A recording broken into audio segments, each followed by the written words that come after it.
Good morning, good afternoon, good evening, everyone, depending on where you're joining us from the world. My name is Bruno Lete. I'm a senior fellow with the German Marshall Fund of the United States, based in Brussels. Thank you very much to our viewers for joining us on this discussion about winning the disinformation war in Ukraine. First things first, let me thank our partners in this initiative. Big thank you to my colleagues from the Alliance for Securing Democracy for your support, and of course also the Institute for Global Transformation in Kiev. So thanks very much for being with us and supporting us in this initiative. So a couple of things that we want to discuss today. Obviously, this war in Ukraine is not only fought with tanks, jet fighters, or frigates. It's also about leaks and disinformation. And the battlefield is called Twitter, Facebook, and other types of media.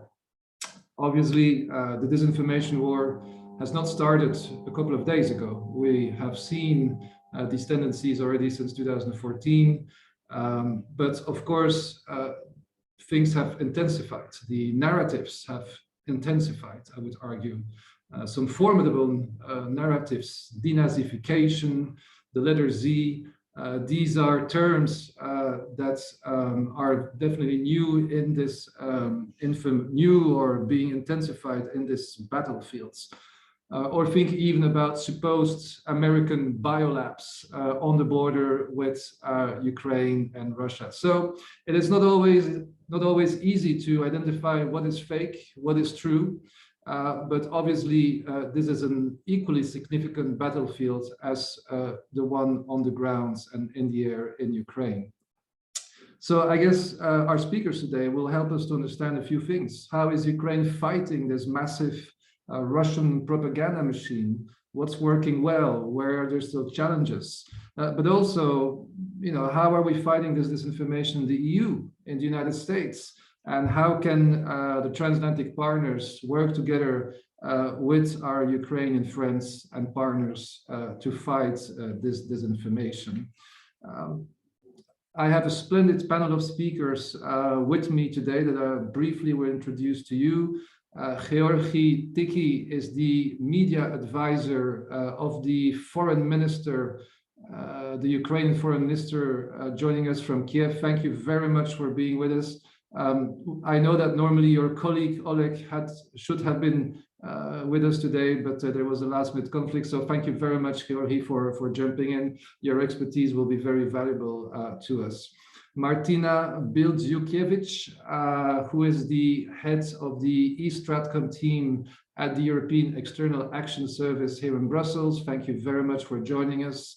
And last but not least, Brett Schaffer, my colleague, my GMF colleague in Washington, D.C. You are a senior fellow, but also the head of information manipulation team at our Alliance for Securing Democracy.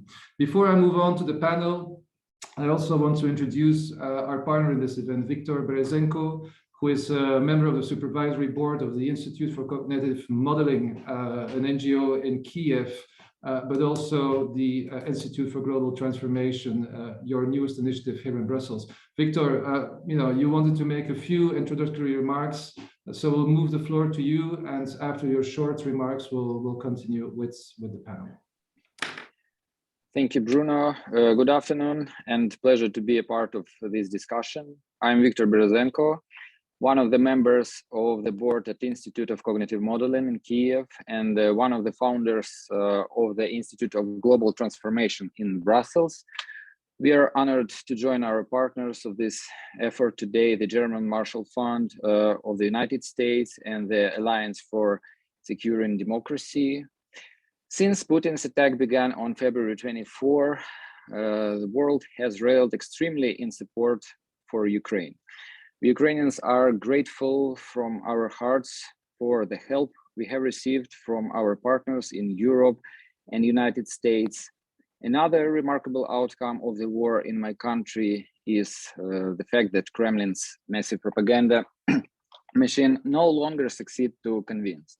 Instead, irrational rants about Ukrainian neo-Nazis have been widely ridiculed and dismissed.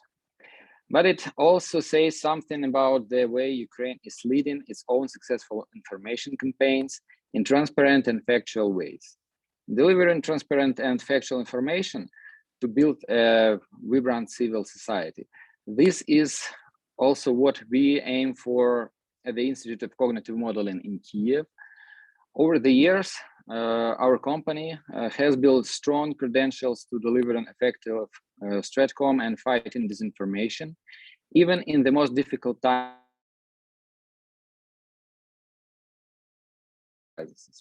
We run Viber platform, Coronavirus Info, with more than 3 million users in Ukraine that inform people about health facts regarding the coronavirus. And we renamed it to Ukraine Now informational project, which are doing in partnership with the Cabinet of Ministers of Ukraine and Ministry of Digital Transformation. And we also offer a variety of psychological support and educational programs for children who suffered the war, always with the aim to build a civil society with high level of awareness, more than 500,000 users. And it is the same spirit that we now also launched our Brussels office, the Institute of Global Transformation, just a few days before the tragic events in Ukraine.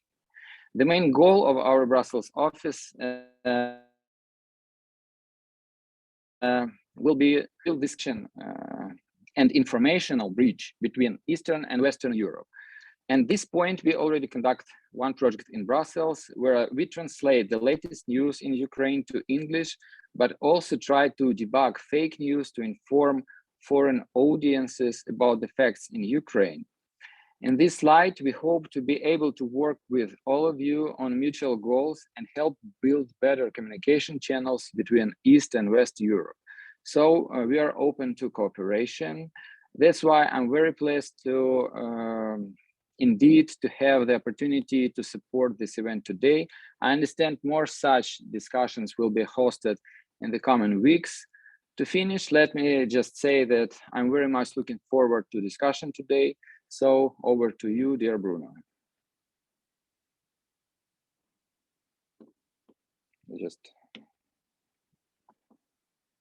You need to turn on your microphone. Sorry. Thank you very much for that. Even after 2 years of Zoom, I still need to learn. No, thank you, Victor. Without much further ado, let us move to the panel. We are on the record, ladies and gentlemen. Each speaker will get 5-6 minutes for some straightforward thoughts, and then, dear audience, will turn to you for Q&A, your comments, your questions. So don't hesitate to use Zoom's Q&A function. I will be monitoring this very closely. Dear Georgi, over to you. Thank you for joining us from Kiev. So please tell us, how is Ukraine fighting the disinformation war? What are the ingredients of success? What has worked well? Where do you still see challenges? Thanks a lot, Bruno. I'll start with not being shy and say that I think that Ukraine actually is winning this information war, and winning it massively, maybe unexpectedly. And I would probably share some of the thoughts on what allowed us to really withstand this information aggression from Russia, which is massive, and it has always been massive in previous conflicts that Russia took part in. First of all, I think it's let me say from the very beginning that I think like there are problems. We are not like there are areas where we face some serious difficulties, and I'll mention them. For example, the foreign students which were evacuating from Ukraine caused us a lot of difficulty in communication, and we really like paid a lot of attention, but it was a difficult task really. But in general, I think the success is huge. It's evident, and I think everyone more or less admits that Ukraine was able to fight this information war successfully. So the elements, shortly speaking, first of all, the experience we had, because basically we faced massive Russian propaganda for years, and we have established some institutional resistance to it. including the civil society, the NGOs, the departments inside the institutions, which are able to resist disinformation, to refute fakes quickly, to debunk fakes, to basically know how Russians play their cards, and what you need to actually outfox them when they plan this or that provocation. If you look as an example at what has been happening a few days before the invasion, when everyone was waiting for a false flag attack by Russia, or false flag provocation operation, whatever you call it, which would be basically a basis for the invasion. And you could look at the minister's Twitter, for example, and those thousands of messages, proactive messages that we shared, warning the audience of a prepared attack. So this was a deliberate strategy to basically halt and make impossible any false flag operation by disclosing it ahead of it coming.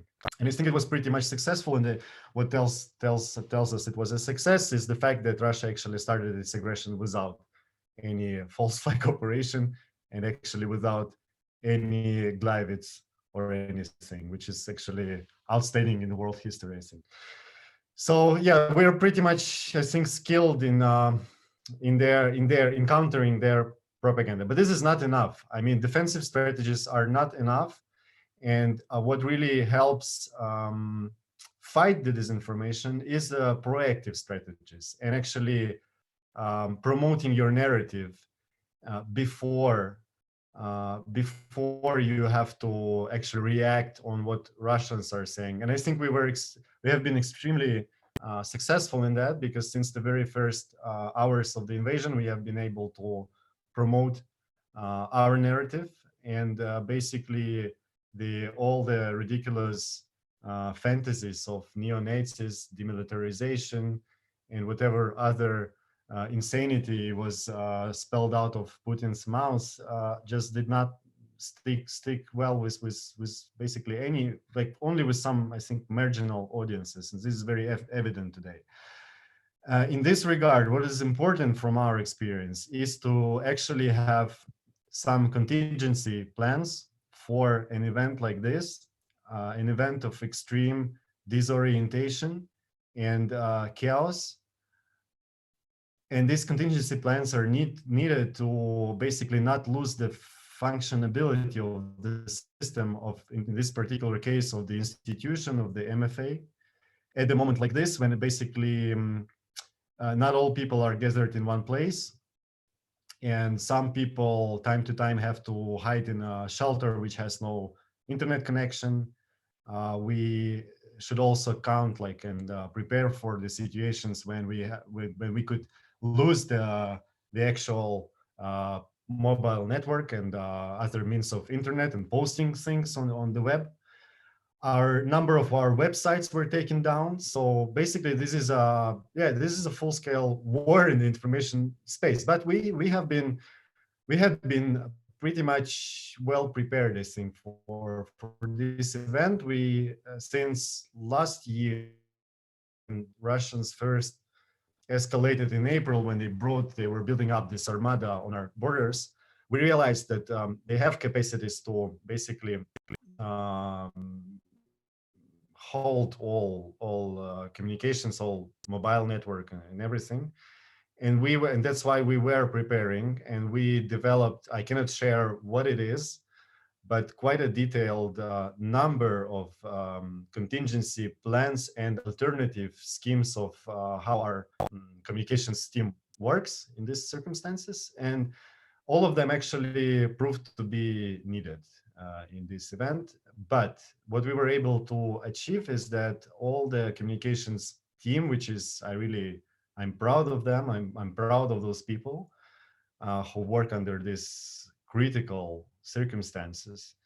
But they were all able to fully have the functionality, and we have not lost 1 hour of our time on restoring some functions of the system itself. And last but not least, yes, we see that this war is very different in information space to what we've seen, for example, in Georgia. If you look at 2008, I think Russians were incredibly successful in I mean, completely misleading the global opinion on the origins of the war.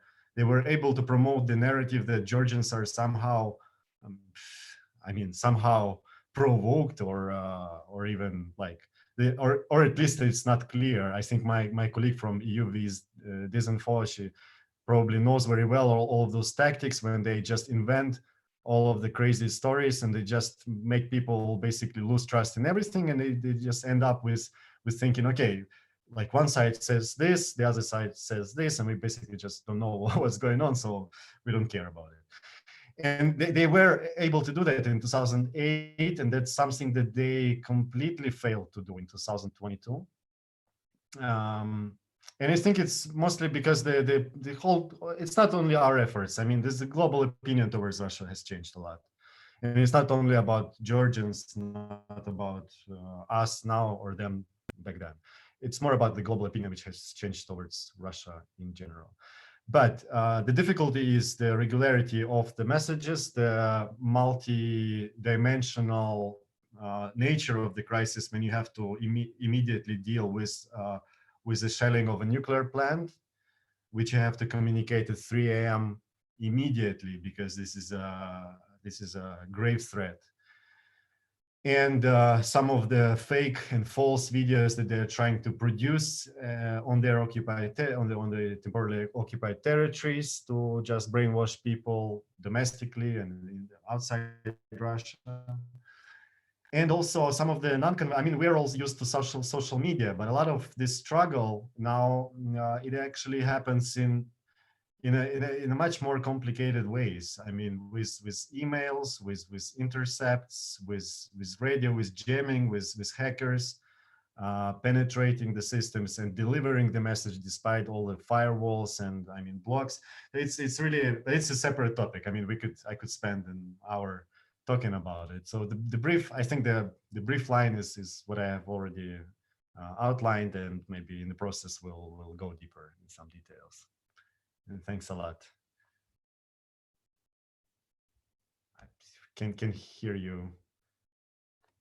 Thank you, Georgi. I took some notes of the very interesting points that you mentioned. I wrote down, you know, Ukraine has experience, it's about speed, and it's about proactiveness. Some are the ingredients that you mentioned, and we'll definitely go deeper into those later during the conversation. Brings me to Martina. Okay, Russia is fighting a disinformation war with Ukraine, but obviously Russia is also fighting disinformation war with Europe. And over the past year, admittedly, perhaps has achieved some level of penetration in Europe. Hence the existence of the Disinfo team, I would say. So are we, you know, when you hear the ingredients of success that Georgi just mentioned, is that also our strategy here in Europe? Thank you, Bruno. Thank you, Georgi. I was listening to your remarks with great interest, and yes, I would agree absolutely that proactiveness in our communications is the key now, as is the timeliness and the speediness of our communications. However, I would not be the head of the EU versus Info and the Stratcom task force if I didn't say we also need to push back time and time again. And I will get back to this point, but before I do, I would like to offer just a little bit of an analytical perspective on how disinformation played out. Disinformation, of course, as carried out by Russia, by the Kremlin, in the last few months. When you look at EU versus Disinfo database of disinformation cases, you can see that throughout our work, so for the last 6 years, Ukraine has been always the main target. Cases targeting Ukraine constitute around 40% of the whole database of over 13,000 cases. So this, I think, tells a lot.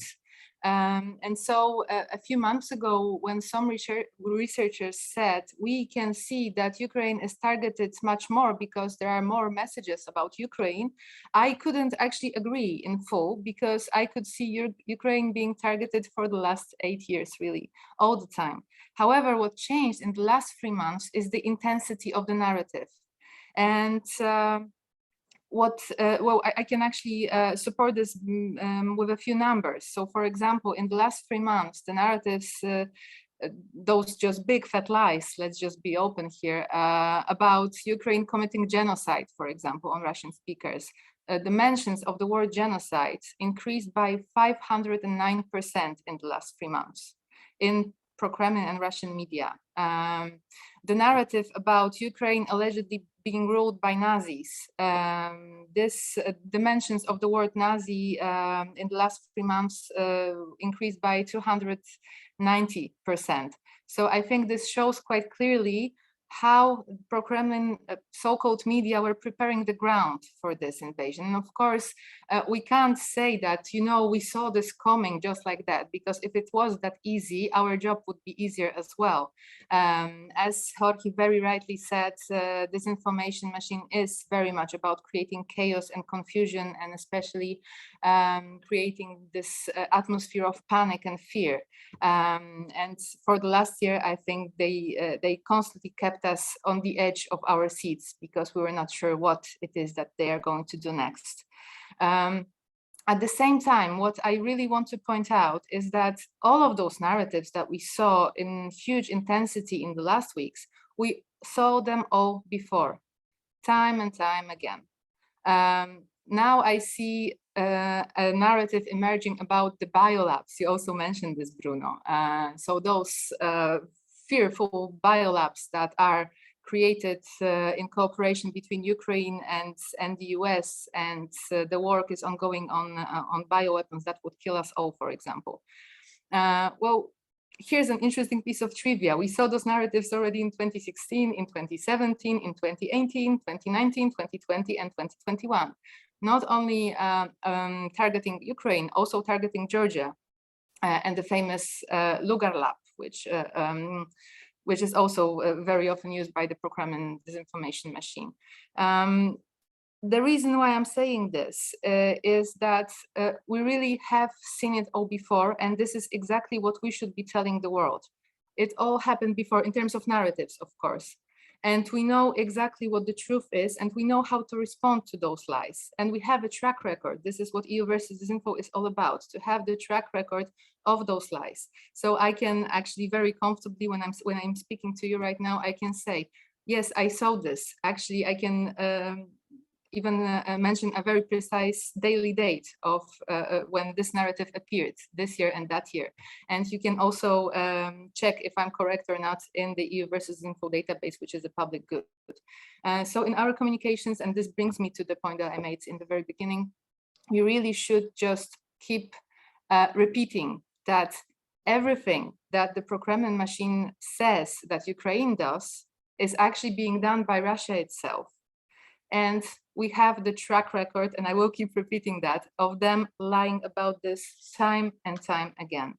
And just maybe last point, about apart from us communicating proactively, timely, and also debunking and pushing back as much as we can, we also need to make sure that there will be consequences for those that pervade disinformation, because it's not a battle of narratives. It's not about right and wrong. It's not about someone having a stronger argument and someone having a weaker one. It's really about pro-Kremlin outlets and the whole Kremlin disinformation machine supporting the war and searching before the war actually broke out again, searching for the casus belli. About the consequences, I just want to mention, as you know very well, the EU has really stepped up in the recent weeks, including putting sanctions on the purveyors of disinformation. And this has two layers, if I may call it that. One is sanctions on RT and Sputnik in the whole European Union, and also particular people such as the spokespeople for the Russian MFA and for the for the Kremlin, also the editor-in-chief of RT and a few other persons that are responsible for incitement to war via their media, they are now put on the sanctions list. I will stop right there. Thank you very much. No, thank you, Martina, also for your important work in Brussels. And I really appreciate your pointing out this track record, this database, because then we realize nothing new out there. This has been around for a long time. And I can confirm the sanctions work. Each time I'm now looking here at my Twitter feed, I get this message that RT is no longer allowed from Belgium on Twitter. So it does work, indeed. Over to you, Brett, in Washington. Maybe just one thought from mine is that there was positiveness around the U.S. communication strategy as well, the U.S. government strategy, a lot of transparency, a lot of information sharing. Is that how the U.S. is fighting the disinformation then? Yeah, it's clearly been a strategic shift from the U.S. side from what we've seen in the past. I think there was always the tendency to try to keep things at a sort of classified level when we talk about disinfo campaigns. And we've been pushing for years to try to get the intelligence community to declassify things that are happening on social media platforms. Because of course, if people are able to access them, if they're playing out on Twitter, on Facebook, on YouTube, you can't treat that as if it's classified information because publics in the US, across the world are seeing it. And I think there clearly has been a learning curve here. And they've now kind of figured out that you need to get out ahead of this kind of information. And we saw that consistently in the lead up to this conflict. I would say, I really do think Russia's not losing the information war. I think they've lost the information war here. I don't think there's any way they get it back at this point because, as Martina has laid out, the pretext for the war just didn't come together for Russia. They didn't prove their case. Nobody believes the justifications that they've used, whether it's neo-Nazis, whether it's the expansion of NATO, that all sort of fell apart. I think the bigger issue for the Kremlin is that right up until the night they started launching missiles into Ukraine, they were telling the world, including their own people, that the thought of a war with Ukraine was inconceivable, that it was something cooked up in the halls of the State Department. This was all Western media hysteria. That's really hard to get back, to come back from that, to regain the trust of your own public when you've been telling them that you're not going to launch a war and then you start a war. When you tell your public and the world that you're not going to attack cities and you start attacking cities. So this is why I think Russia has really been pushed into an unwinnable position in terms of the information contest, because they have so consistently proven themselves to be liars here. That said, I do think there are some concerns. One thing we've seen over the last week, and Martina laid some of these out, we've seen the Kremlin become increasingly desperate with the narratives that they've started pushing. I won't go through the entire biolabs, connecting back to the Lugar lab narratives, because I think that's been covered. But yes, we've seen this for 4 years. It's not just that the narratives are the same. They're using the same people that promoted these narratives. So this one Bulgarian journalist who's sort of Kremlin affiliated, we've tracked her for years and years and years, and she pops up every 6 months or so with a new bioweapons conspiracy. So all of this has played out before. We can point to it. There's this track record of these things being false. But we're seeing, again, increasingly sort of wild, desperate attempts to shift attention away from what Russia is doing in Ukraine. Newsfront, which is an FSB-affiliated online portal, started running this story that Zelensky is actually in hiding in Poland, that he has actually been captured by the CIA and is being held captive. This is really desperate stuff that shows that they understand that their key narratives are just not working anymore. I think the concerns going forward, however, are a couple things. One is just the attention span of the world and keeping the US, the Europe focused on what is happening here. We know that the attention span is short, that people sort of drift away from things, they get tired, there's fatigue. And so there's a real effort to make sure that people remain focused on what's happening here and they don't become distracted and they don't lose interest.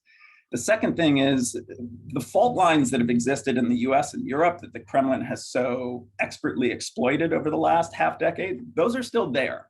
So I think what the Kremlin strategy will be eventually is to pivot away from trying to justify what they're doing in Ukraine and focus instead on what they do quite well, which is dividing us.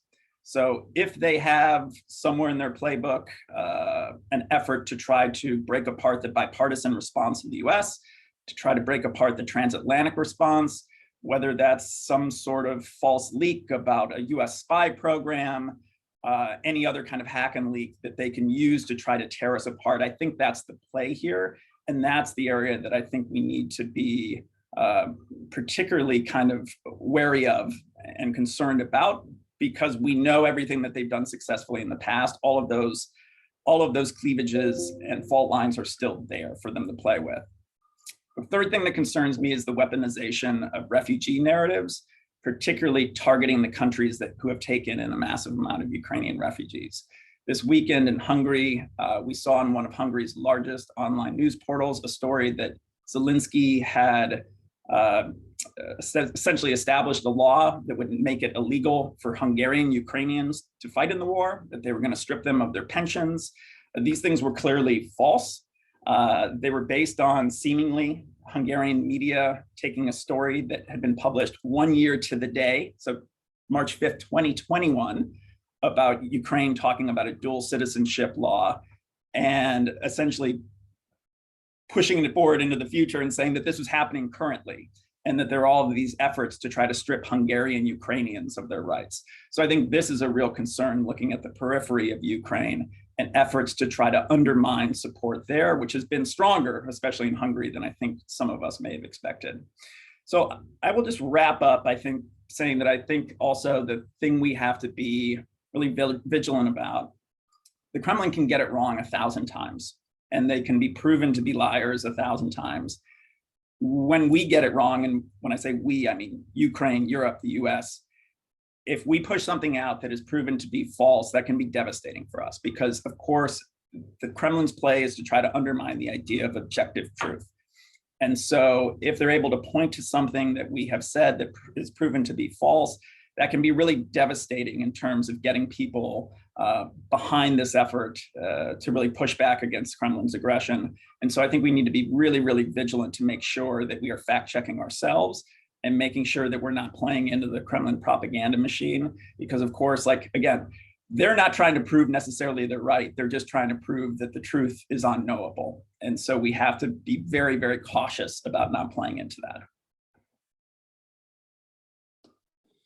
Well, thank you everyone for your initial thoughts. I think this gives us a good tour de table of the issues at stake and how we can address them. I'll play a very passive moderator. I will not bug you with my own questions too much. In the interest of time, let me just move right away to the comments and questions from the audience. Georgi, I believe, has some communication problems, so perhaps there were some questions for him, but let me perhaps move to you again, Martina and Brett. So some of our viewers are arguing that Russia indeed did not lose the information war inside Russia. And that there, of course, there's still a big challenge to deal with. I mean, are we able at all to fight the disinformation war inside Russia? Is this an option at all? Martina, perhaps you have thoughts. I have thoughts. Indeed, thank you very much for that question. I think this touches upon one of the most significant challenges that we face right now in our communications, and I feel quite strongly about the need to talk to the Russian people, and especially to try to relay the truth to them about the war and about the facts. The challenge of this is getting bigger and bigger because, oh, I'm so sorry. This is my Outlook speaking. I'll just close it again. I'm sorry about that. What I think is important to understand is that the space for any kind of free debate in Russia is shrinking very rapidly. You have probably all heard about this new regulation that actually can put people in prison for 15 years for saying the truth about the war, basically. Even the word war is prohibited. All the media were instructed to only use Russian official sources when they report about this so-called special operation, because this is what the official name, Russian name for the war is. All of that is happening against the background of almost all independent voices actually moving from Russia and being silenced, including even Novaya Gazeta, the Nobel, whose editor-in-chief is the Nobel Peace Prize winner, who actually had to adjust to the new reality and said that in order for our staff to keep working, we are going to adjust to the new rules and we are going to report about the special operation and not the war, but only to the extent that the authorities will allow us. Also important to mention the social media platforms. Most of them are not working anymore inside of Russia. There is no Facebook, Twitter, TikTok these days. YouTube is having problems. I'm not sure what the newest on that is. There is, however, Telegram, which is one of the channels that I think should be exploited as much as we can in order for us to talk to the Russian people. That said, yes, the opportunities there are fewer and fewer opportunities. So what can we do then in this new environment if we want to talk to Russians? Well, think creatively, that's for sure, in terms of channels. But maybe I'll also hand over to other colleagues for the rest of the answer. I'll turn to Brett and then I'll turn to Georgi. Yeah, and I should have clarified when I said I think Russia's lost the information war. I meant externally, not internally, where of course it's a very different landscape there. But I think they have a real problem going forward. And that is that Russians over the last 2 decades have had the ability to access information from outside of Russia, and they are not in a sort of cocooned information environment, or had not been until the last 2 weeks. So it's really tough to walk that back now and not have people start to become suspicious about why their access to information is being cut off around them. So I think, it's important to state that Russia was not North Korea, and it was not China in terms of their ability to access information that wasn't strictly controlled by the state. And so now that Russia is trying essentially to create that environment, I think over time, you're just going to have people start to wonder, why can I no longer access Facebook or YouTube or Twitter? Yes, Kremlin propaganda is going to say that they're restricting it because these companies have taken actions against Russian state media, other justifications. But I think Russians will become suspicious of these tactics. They have enough connections to the outside world that people through text, through phone calls, will start to be able to push truth back into Russia. So I think the Kremlin's going to have a real problem, because it's one thing, again, to be China and to have created a restricted information space from the start. When you try to take what was a quasi-open information environment and close it, people start to realize that there's a problem there, and they're going to seek out alternative methods to access information. And also there's just going to be the reality of, frankly, Kremlin soldiers not coming home, or Russian soldiers not coming home. And there's really no way to message around that. I mean, we know from Soviet times, that was the issue with Afghanistan, is they were told everything was going well. It was sort of this limited operation. And every week, people in villages were having funerals for people they were told were just engaged in, not an actual hot war. There's just no way you can kind of message around that. I mean, it's a truism of strategic communication. You can't communicate your way out of bad policy, and you definitely can't communicate your way out of dead bodies. And so when you have just the reality of the war start to come home, and that's going to take a little bit of time, I think people are just going to realize they're being lied to. Yeah, thank you, Brett. One of our viewers, Emre Pecker, suggests that we need to start thinking what Radio Free Europe of the 21st century will look like. Georgi, the issue that we were discussing is how to make sure we can also fight disinformation inside Russia. I mean, if there's one country in the world that does understand Russia, it's for sure Ukraine. So how do we do that? Yeah, thanks, Bruno. I've been struggling with my internet connection, but I actually could hear a few excerpts of what you were talking about the limitations that we now have after Russia basically banned all of the social media and cut all ties to the external information world and sphere.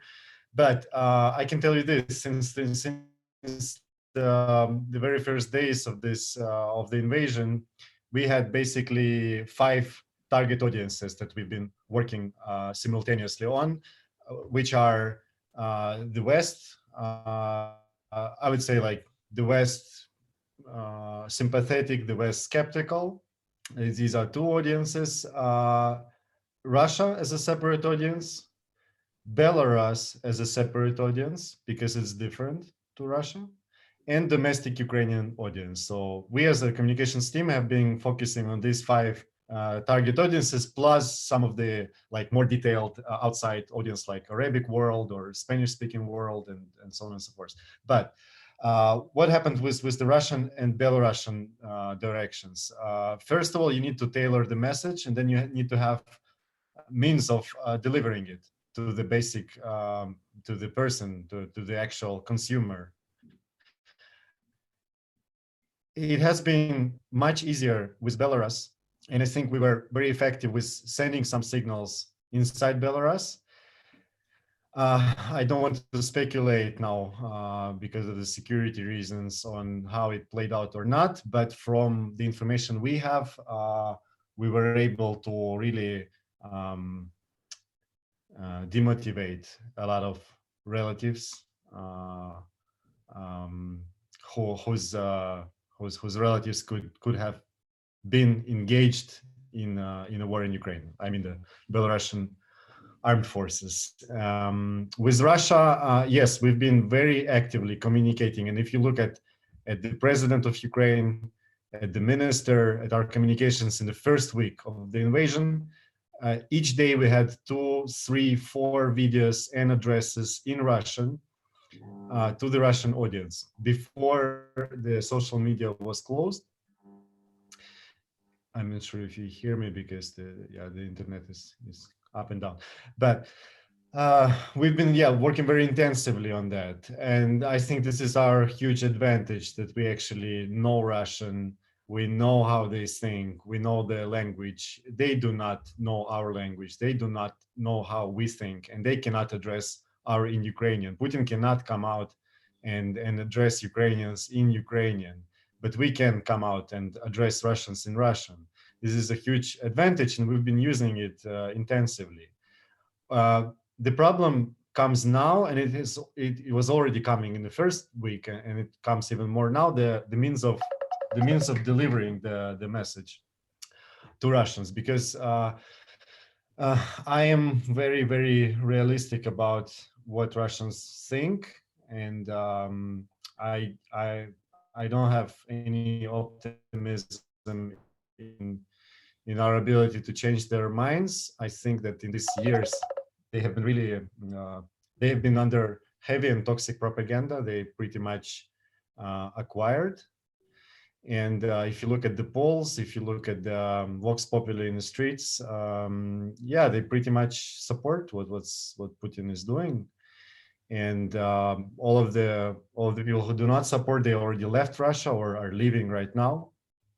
And inside Russia, we have a very something like Germans in the 1930s and 40s. I don't like these parallels all the time, but this is something actually really very, very, very similar. When people, like in their interviews, you can see them just basically denying the basic logic, like when the reporter is showing the pictures of the civilians dead and so on and so forth, they just reply that they support Putin, and that's it. They don't deny the fact of the bombing, they don't deny the war crimes, they just say, I support Putin, that full stop. This is something very, very, very worrying, and I think it will take a lot of time to then deal with them after. And I'm really not optimistic into changing their minds. We have to set a very realistic aims if we want to work with the Russian audience right now with the means we have, which is basically to sow doubt as maximum, to demotivate from actually taking part in the actual armed conflict, and I mean in the actual war, and being recruited. And that's pretty much all of that. Maybe communicate the pain that that sanctions are bringing, but they already see it. Thank you for this. Let me stay one more second with you and address another question of the audience. We've talked a lot about the disinformation, the international aspect of it, but inside Ukraine, on the grounds, what one viewer is asking if Russian disinformation has the potential to undermine the belief of Ukrainians that the democracies want to help them, that the European Union, the American partners are there to help. Is Russian propaganda in Ukraine effective in this respect, or do Ukrainians understand that democracies around the world support Ukraine?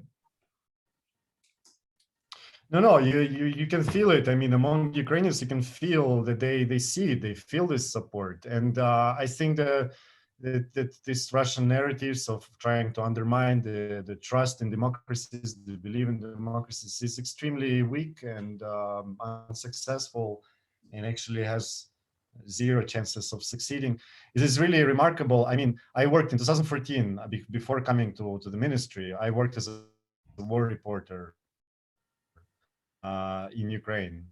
And I remember how they were able to accompany their military moves with some heavy propaganda, which was exaggerating the losses of Ukrainians, which was, bombarding us with all these videos of prisoners of war, Ukrainian prisoners of war, and all of the rest of the things and all these narratives and so on and so forth. I don't see this now at all. I mean, there have been some very clever and very smart decisions taken by Ukrainian media itself and the leadership. We have, I don't know if you are aware, but we have a joint television broadcast. I mean, all of the TV channels, they basically now hold one single broadcast. There is no, you have one channel basically in Ukraine right now.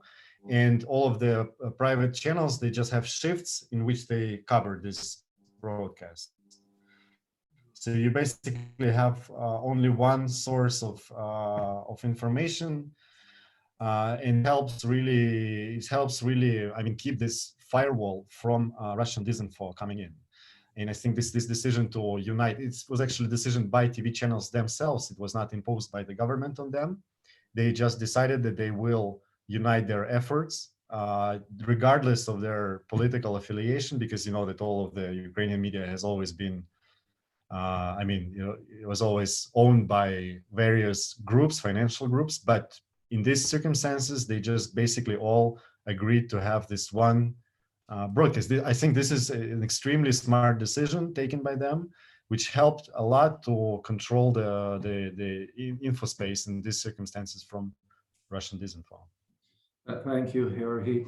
We have about 10 minutes left, so let me just dig down into the Q&A feed. We have many questions, and back to you, perhaps, Martina and Brez. We have a question from Jeff Selden from the Voice of America.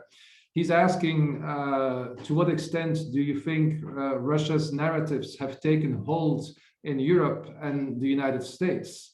What would be your reaction to this question?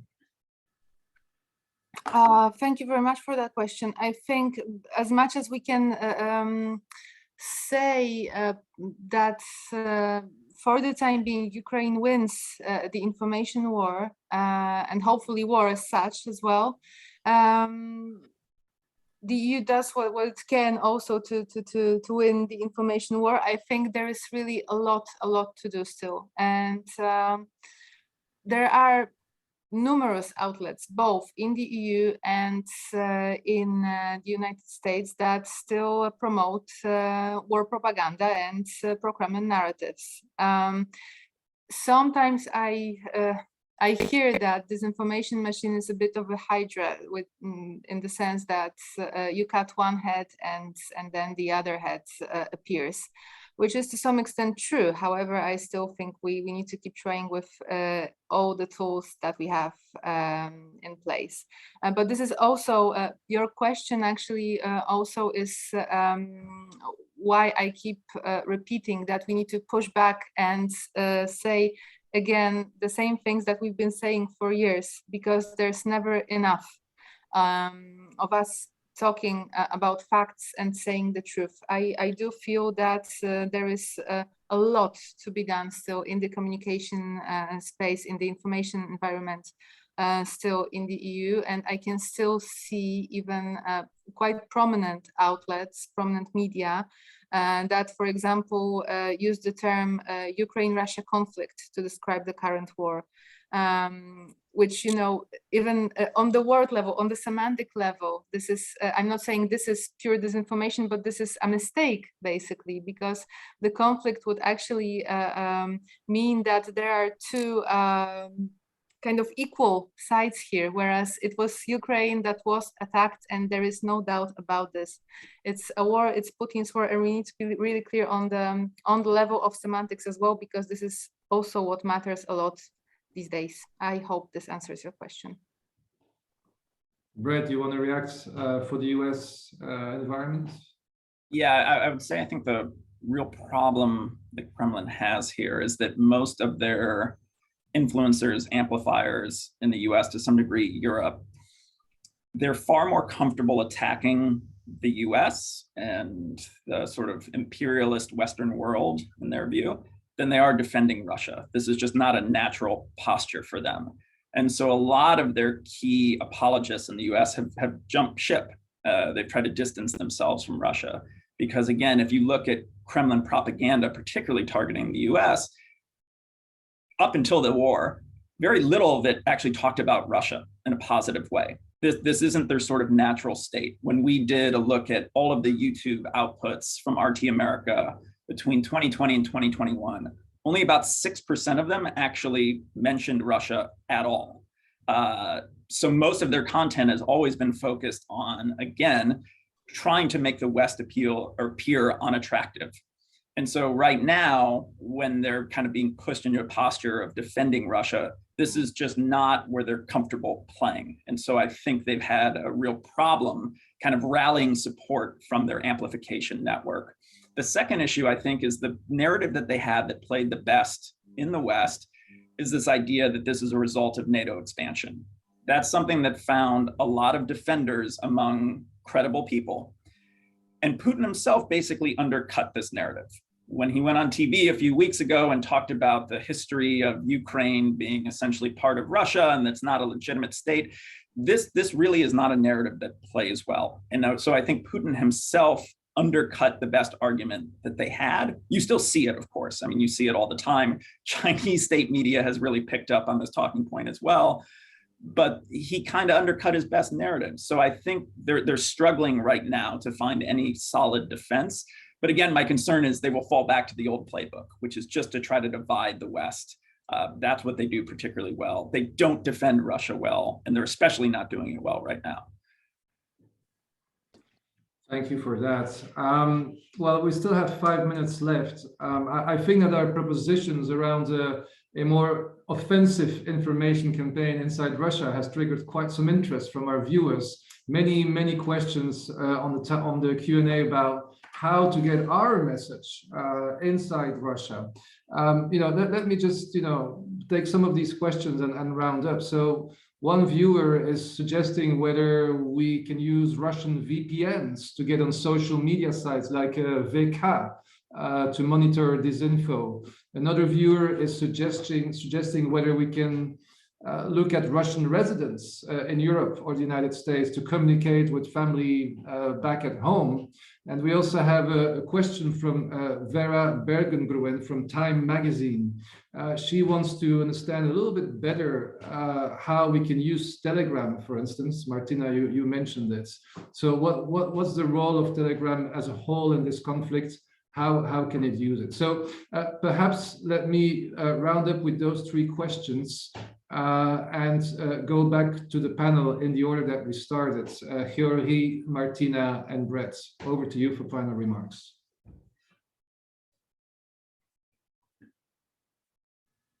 Georgi, do you hear us? Yeah, I do.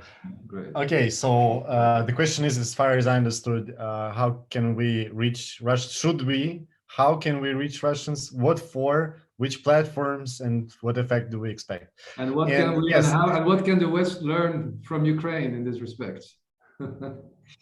Yeah, I mean, our experience is that you have to, first of all, be realistic about who are you talking to and what is the aim of you talking to them. But I'm absolutely for reaching out to them and seeking ways to reach out to them with VPN, with Telegram, with reaching out to emails, with with radio, with I don't know, a can of Pepsi with a message, whatever. I mean, we have to look for creative ways. Especially now when they are vulnerable, when they are deprived of some of the welfare of this free information space that we all enjoy.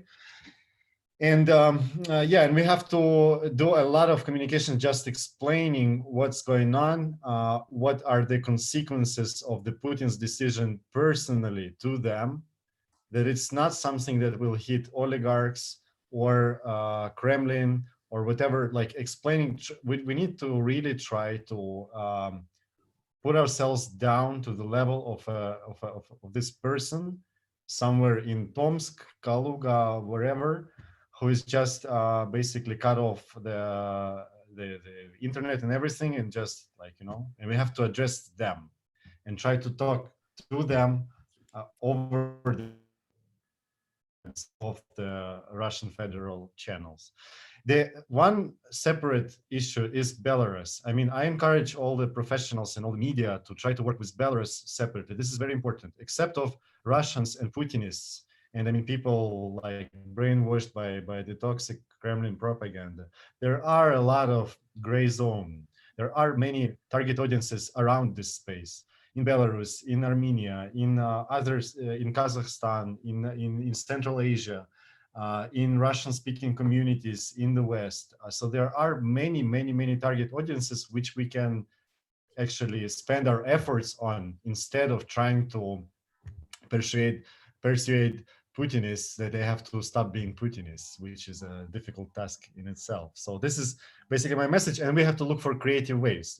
I mean, to think a little bit outside of the box. We've been doing this a lot in these 2 weeks. I really cannot, unfortunately, share the details on how we delivered message and to which kind of audiences and with which means, because this is something that I just cannot share right now. But hopefully, in a few years, we will be able to share some of this experience, because sometimes it's funny, it's sometimes very paradoxical, but it worked in many cases. Thank you very much, Georgi. Martina, over to you. And perhaps there was a specific question for you about Telegram. I mean, is this something the EU is thinking about, to use more Telegram? This is something that we are thinking about indeed, and actually not only thinking but doing already. You may look for the EU delegation in Moscow's account, which was just created about a week ago, and it's gaining some followership, but of course it will take time. This is just one step.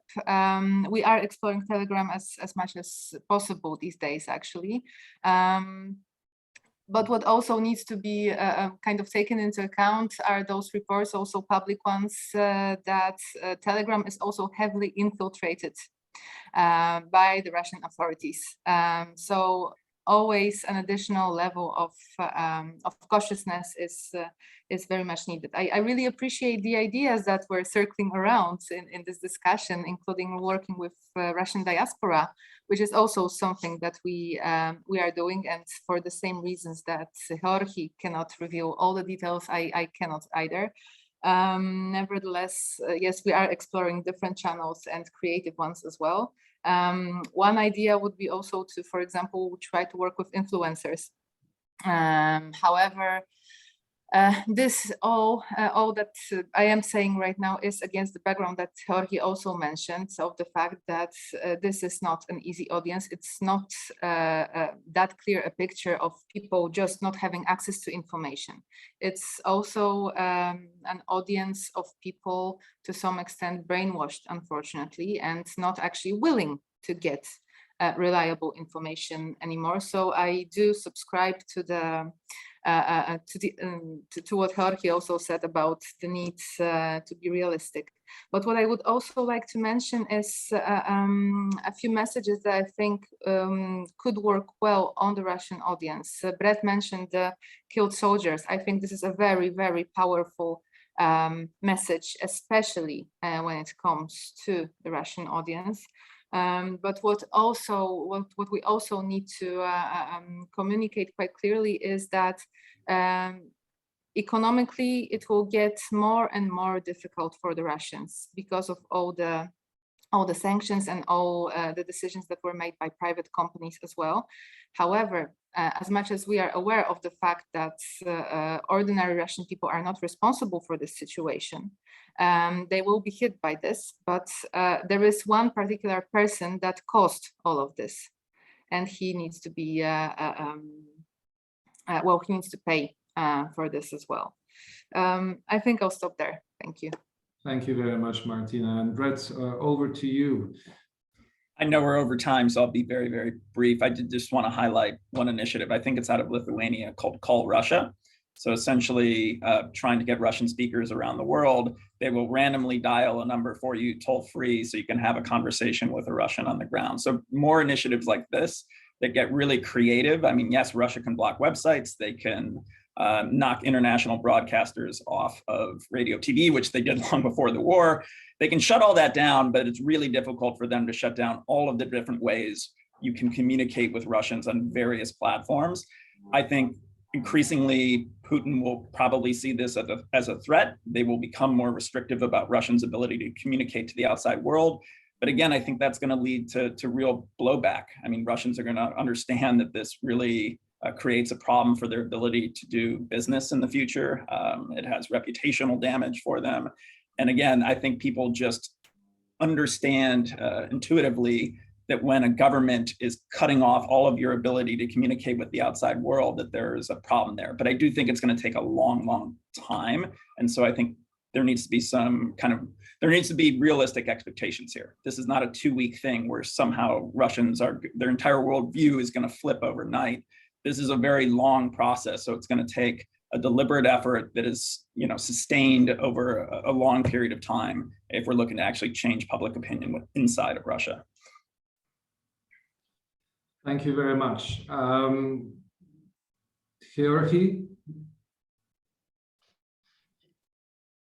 Yeah, I just wanted to add one very short thing because in terms of narrative, because really next few weeks and months are critical because Putin, what Putin will try to do, what his propaganda machine will try to do, is it will try to blame the hardships and the suffering the Russians are facing on the West, on the evil West, which is just wants to punish them, and